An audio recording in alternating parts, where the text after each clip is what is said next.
Hey everyone, welcome back to my YouTube channel. Today you're gonna get a double video upload. I was just feeling like making some cool gradients and I wanted to bring you guys along. I haven't planned anything. I'm just gonna go with whatever I feel like, I guess. First off, I really like this paper texture, so I'm gonna keep it right over here. I'm gonna make a new layer. And with my brush tool, I'm going to select a soft brush right from here. And I'm going to go with I'm going to choose the colors I want to use. So I'll go with some of this. I'll cover the whole page, then change color. Let's add some purple. Whoa, this looks pretty cool already. Not gonna lie. And let's go with some pink.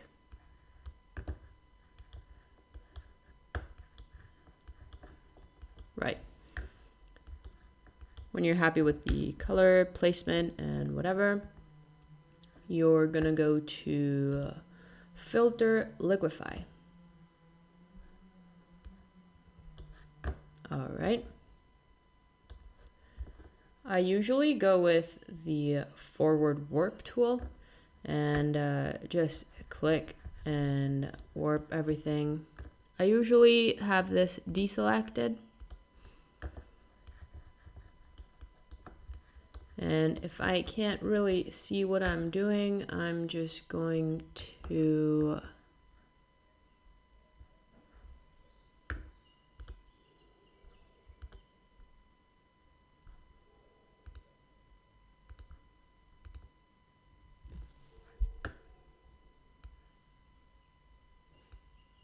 all right, that's what was wrong.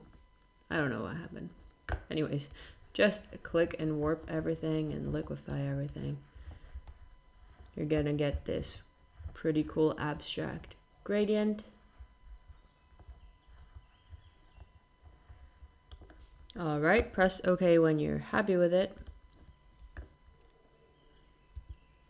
I'm now going to duplicate that layer by pressing Command J. Otherwise, you can just click, drag your layer onto the plus sign over here, and it will create a duplicate. I'm going to press Command T to transform. Then I'm going to right click and select warp.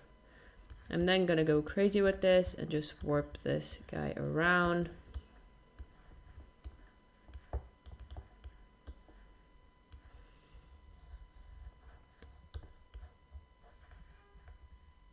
Press enter when I'm happy with this as well.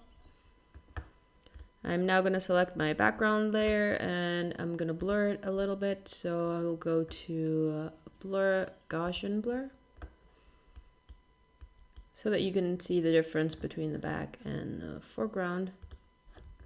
Right.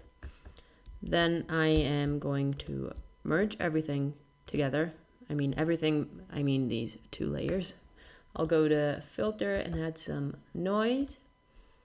I love noise. I would add it everywhere.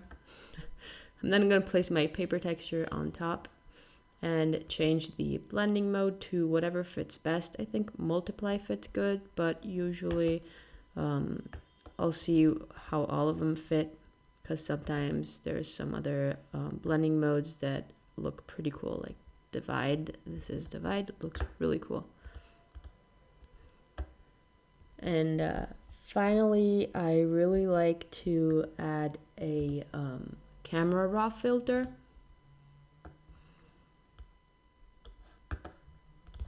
Right, first I have to merge these two guys together. Then I'm going to add a camera raw filter, because I like to tweak the colors a little more. And I can do that with the color mixer. I select all, and then I can edit every single color. I'm editing the hue now.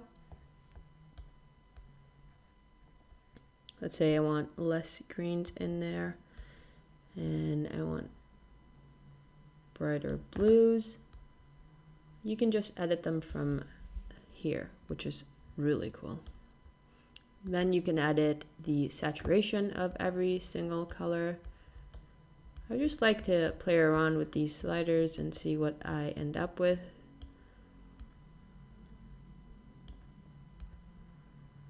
Like this is pretty cool, like a little faded.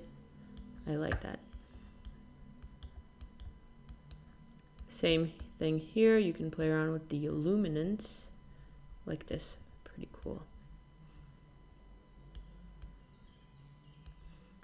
And then just press OK when you're happy with it and look at the difference before and after. I just feel like I have more power to like manually adjust every single color separately.